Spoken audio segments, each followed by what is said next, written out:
Hey, before we dive into this month's episode, a lot of you have been asking, where can we find your book, Hope in the Dark? The reason you're asking is because it has been sold out for over 3 weeks.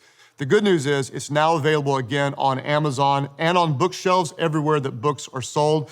This book is not for everybody. Just to be clear, it's not a leadership book. This is a book for people that are hurting, who are facing spiritual doubts, who are struggling. You might know someone that this book would be helpful. It's called Hope in the Dark, Believing God is Good When Life is Not. Let's now go to this month's episode. This is the Craig Groeschel Leadership Podcast. Hey, I'm Craig Groeschel, and you've tuned in for another episode of the Craig Groeschel Leadership Podcast. I'm incredibly honored that you spend a little bit of time with us each month. We're passionate about building leaders because we believe that when the leader gets better, everyone gets better. If you're new to our community, let me just tell you what we do on the first Thursday of every month. There'll be a brand new leadership episode just for you. If you have not subscribed yet, I would encourage you to subscribe. It will come directly to you. If you'd like detailed notes, you can go to Life.Church/leadership podcast, and you can ask for the Leader's Guide. We'll send that to you every month. It has questions and very detailed notes in case you want to cover this with your team. As always, I want to say thank you to those of you who are getting the word out on social media. It means so much to me. Also, if this is helpful to you, if you can rate the podcast or write a review, that actually gives us more visibility, and I would just say thank you for that. Before we dive into today's teaching, let me tell you something fun. 2 weeks from today, we're going to be releasing a bonus episode.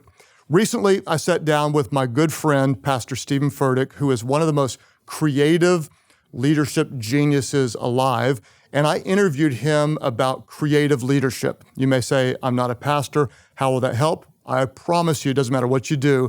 This interview on how to be a creative leader will be something that you'll go back to and revisit again.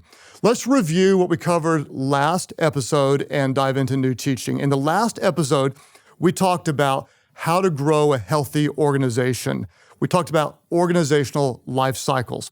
All organizations have life cycles. We talked about the 7 phases. Reviewing very quickly, phase 1 is getting started. It's the launch, the blast off phase. It's the single most scary time in your organization. You don't have a clue what you're doing. You're way under-resourced. You're just trying to survive. Phase 2, I call it blowing and going. Others have called it go-go and fun. This is when things start working.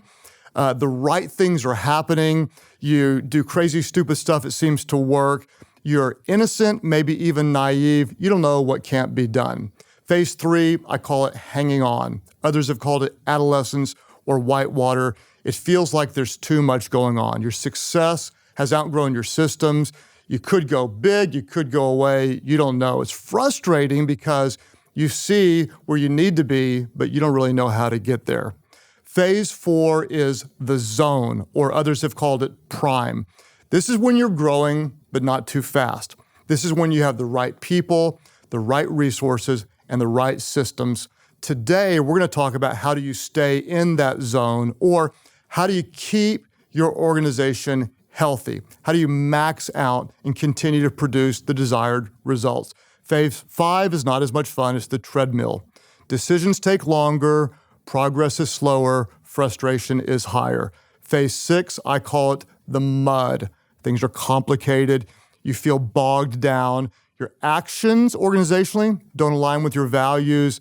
You're in trouble, but the leaders are still denying it. Phase 7 is called the Titanic. If you don't change, the ship is going to sink. Let's talk about how do you stay in the zone? How do you keep your organization healthy?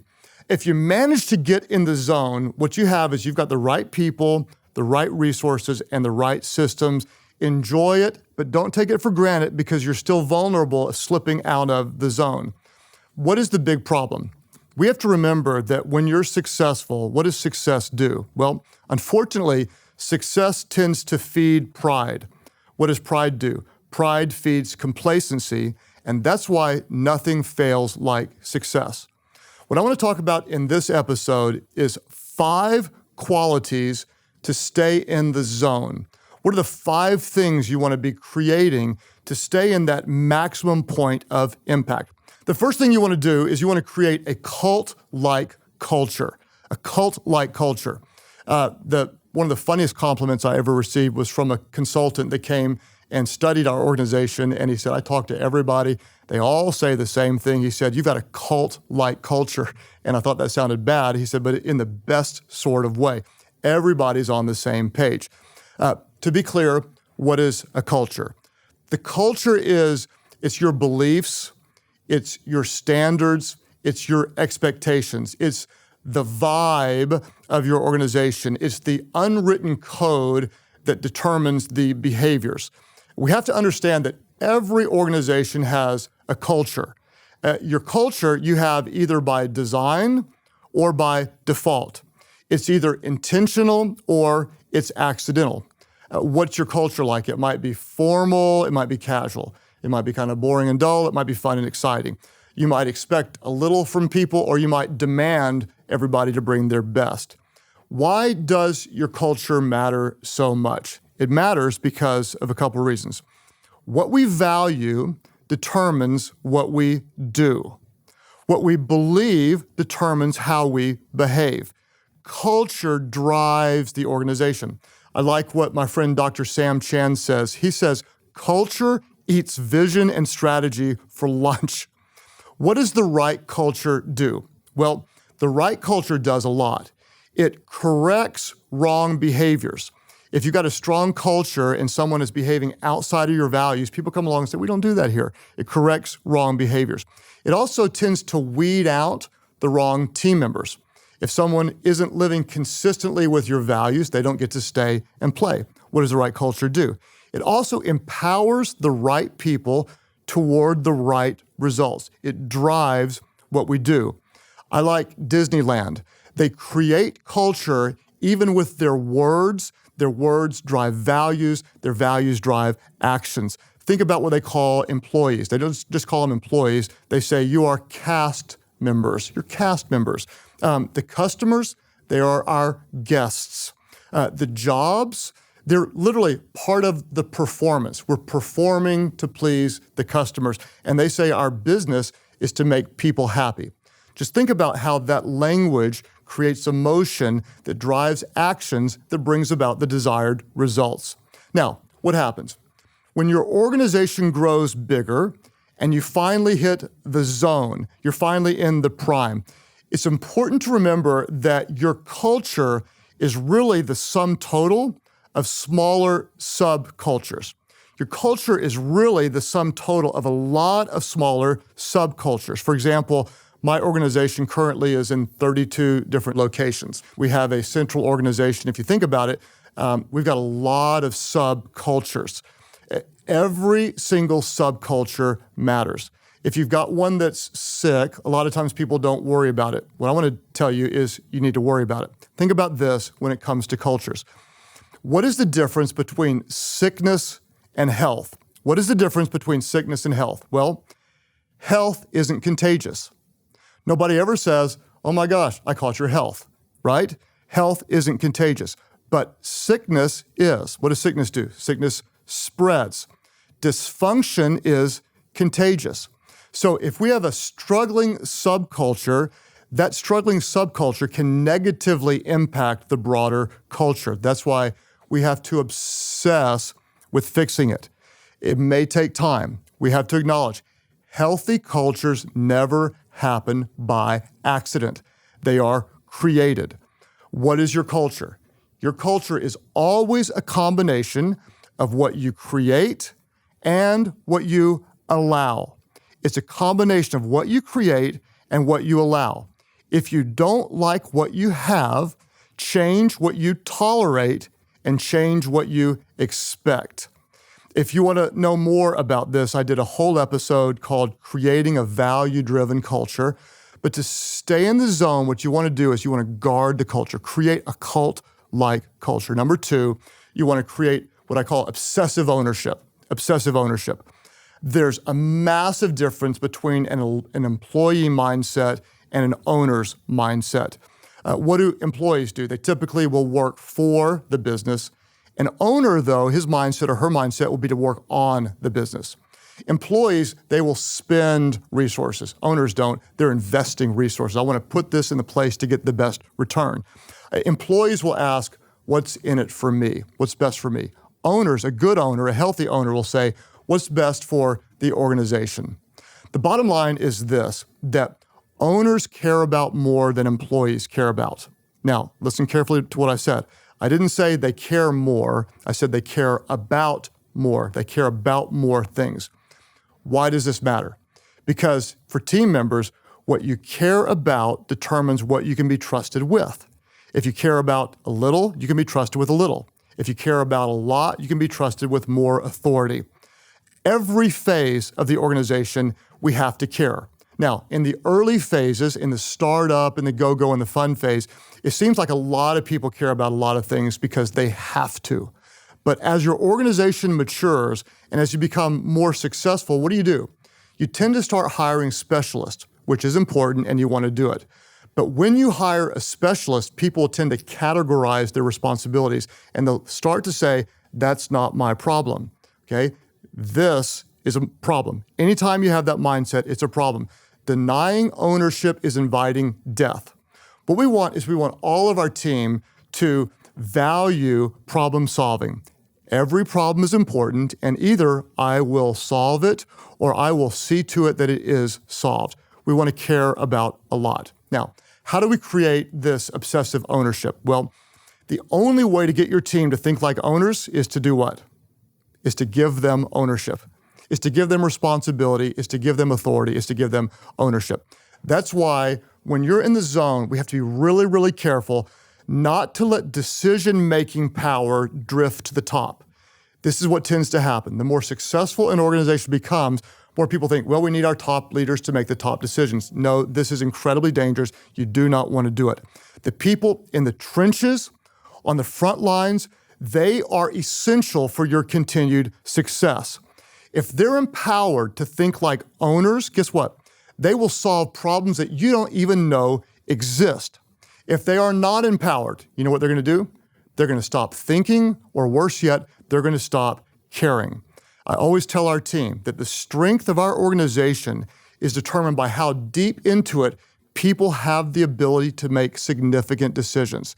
What do we want to do? To stay in the zone, the highest level of performance. We want a cult-like culture, and we want our team to have obsessive ownership into the health and the well-being of our organization. The third thing we want to do is what I call creating organizational trust. We want genuine organizational trust. I like what Stephen Covey said. He said, contrary to what most people believe, trust is not some soft, elusive quality that you either have or you don't. Rather, trust is pragmatic, tangible, an actionable asset that you can create. We want to create organizational trust. What is the key to building trust? Many people think that the key to building trust is simply telling the truth. This is true, but it's very, very incomplete. We have to acknowledge, without truth, you don't have trust, but there is so much more to creating deep, sincere organizational trust. In an organization, the key to building trust is alignment. It's alignment. It's intentionally creating an organization where what we do aligns with what we value. What we do must align with what we value. Here's the problem. The longer our organizations exist and the more successful we become, the easier it is to lose alignment. Suddenly, we have more opportunities and we start doing maybe less important things because we can, and suddenly what we say we value isn't consistent with what we're doing. We lose alignment and we lose organizational trust. In my world, in churches, a church might say, well, we exist to reach people far from God. But what we do is we're trying to keep church people happy. Maybe in your business, you might say we value customers, but everybody knows that we value personal profit over people. Perhaps you say, well, we're innovative in our startup business, but we're trying to protect what we already have. When we lose trust, when we lose organizational trust, we lose everything. We lose our ability to lead. To stay in the zone, we have to focus on alignment. Alignment creates trust, And we need to do everything we can to create that organizational trust. Number 4, what do we do when we're in the zone? Well, we continue to fixate on the future. We fixate on the future. In the earlier stages in your organization, this is all you did because that's the only place you were looking. You were anticipating what was coming. You were leading toward it. Then what happens is once you start to become successful, you tend to stop anticipating and instead you start reacting. And rather than thinking about and leading toward the future, you react to what's happening in the present. Now, why do you do this? The reason is because honestly, there's more things to react to. Now you've got employee problems. You used to not even have employees. Now you've got a lawsuit or a volunteer quits or your customers are complaining about something or a kid vomits on his way into your building, whatever. You got more problems to react to. What happens? Instead of creating the desired results for tomorrow, you're overwhelmed solving the problems of today. We have to resist settling into a leadership posture of reacting. We have to anticipate, fixate on the future. Here's another problem about a successful, maturing organization is when you start to become successful, when you start to mature, people tend to move from a bias to action to a bias for discussion. Instead of saying, let's attack, people say, let's talk about it. Let's analyze it. Let's discuss it. In the early days, this wasn't a problem because in the early days, you didn't have time to discuss. It was kill or be killed, attack or die. Then you become successful. And so what do? Well, let's hire some consultants. Let's study, let's analyze, let's discuss and debate. What I'm not saying is that we shouldn't be wise and have due diligence in before we move forward. But what I want to tell you is this: don't get slow. Don't get bulky. Do everything you can to fight against unnecessary bureaucracy. When you overcomplicate, you'll slip out of the peak performance and you'll find yourself in the mud where things get so much more difficult. What's one practical thing you can do? What you can do is look at your meetings. Your meetings tell you so much about the tone, direction, and health of your organization. What you want to do in your meetings is you want to focus meetings toward action, not discussion. Look at your meetings. Analyze the meetings that you've had this week. You know that you're in trouble when you simply meet to discuss and not decide. If you're not acting, if you're not deciding, and you're just discussing, what you want to do is you want to change that culture. We're going to fixate on the future. In our meetings, what we want to do is we want to push for decisions. We want to keep things moving. We want to take risks because you'll never become great or stay great by playing it safe. Number 5, what do we want to do? The final one is we want to create passionate missional buy-in. We want our team members to believe in and give their lives to a cause bigger than themselves. What you want is you want people serving a mission, not doing a job. Now, in the early years, it was a little bit easier to attract mission-minded people because that's all you had. You didn't have the big perks and benefits to attract them. It was only the potential of making a difference or creating a great company in the future. Over time, though, the type of person that you typically attract starts to change. Now you're mature, you're successful, you're in the flow. What do? You start to attract people who maybe want to build their resume. You might attract people who see your organization as a stepping stone in their career to something else. You attract people who like the benefits you offer. You attract safer people who are attracted to a safer, more stable organization. Because of that, it's not a bad thing, it's just a thing. Because of that, what you have to do is work really, really hard to move their hearts toward the mission. Remember, vision leaks. In the early years, you lived on vision, that's all you had. In the later years, we tend to assume that people know it. They don't. Vision leaks. That's why you have to keep the why white hot. The why drives your what. If you don't keep the why front and center, the what becomes stale, meaningless, and suddenly they lose the missional buy-in. When you keep the mission central, that drives the priorities of what you do. Put the mission on the walls, but more importantly, make sure it's written on the hearts. We have to understand why we're gathered and what we are doing. Then keep our priorities straight, missional buy-in. We exist to serve the organization. We exist to make the mission successful. The moment it changes and we start to wrongly believe that the organization exists for us, that's when we slip out of the zone and fall straight into decline. What do we need to watch out for? If you're in the zone, if you're doing well right now, when your organization becomes successful, be on guard.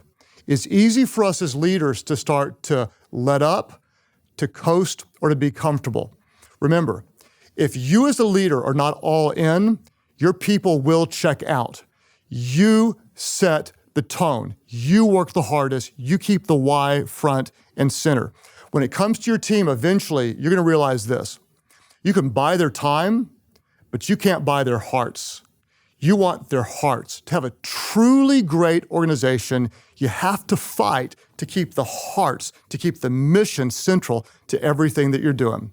Let's review the 5 qualities to stay in the zone. Number 1, create a cult-like culture. What does the right culture do? It corrects wrong behaviors.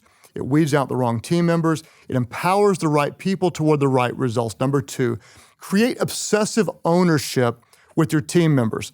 There's a difference between an employee mindset and an owner's mindset. The only way to get your team members to think like owners is to give them ownership. Remember, the strength of your organization is determined by how deep into it your people have the ability to make significant decisions. Number 3, create genuine organizational trust. In any organization, the key to trust is alignment. For our team to trust us, they have to know that what we're doing lines up with what we value. Number 4, fixate on the future. It's natural to stop anticipating and start reacting. Over time, people move from a bias to action to a bias for discussion. We're not going to let that happen. We're going to push for decisions. We're going to keep momentum going. Number 5, create passionate missional buy-in. You want people serving a mission, not doing a job. You, as a leader, set the tone. If you're not all in, your people will check out. You're going to realize you can buy their time, you can't buy their hearts. You want their hearts. Question for reflection to go over with your team. Of the 5 areas discussed, which one needs your focus the most? And as always, what are you going to do about it? Of the 5 areas discussed, which one needs your focus the most and what are you going to do about it? Remember this. When you're struggling, when you find yourself hitting a wall, don't get bogged down trying to do 10 different things. Focus on creating a win, one win. Focus on the one thing that will add the most value. Maybe you need to create mission buy-in. Maybe you need to work on alignment. When you focus your leadership energy toward one win, things start to happen. Think about it. Just as losses tend to compound, wins cascade, creating more wins. It's so amazing when you win in one area, you tend to start winning in other areas as well. Which one area needs your focus the most and what are you going to do about it? Remember, 2 weeks from today, we're going to release a bonus episode on creative leadership. If you have not subscribed to the podcast, please do. Review it, rate it if you don't mind. Talk about it on social media, invite others to be a part of our community because when the leader gets better, everyone gets better. As a leader, what do you want to do? Don't try to be somebody else. Don't try to be something that you're not. You don't have to have all the answers. You don't have to be perfect. Just be yourself. Because why? People would rather follow a leader who's always real than one who's always right. Thank you for joining the Craig Groeschel Leadership Podcast. If you'd like to go deeper into this episode and get episode resources like summaries and discussion questions, visit Life.Church/leadership podcast. You can also sign up to have leader guides for new episodes delivered straight to your inbox when new episodes release. In the meantime, we'd love it if you'd subscribe, rate, and review the show on iTunes so more people can learn from Craig. We'll see you next time on the Craig Groeschel Leadership Podcast.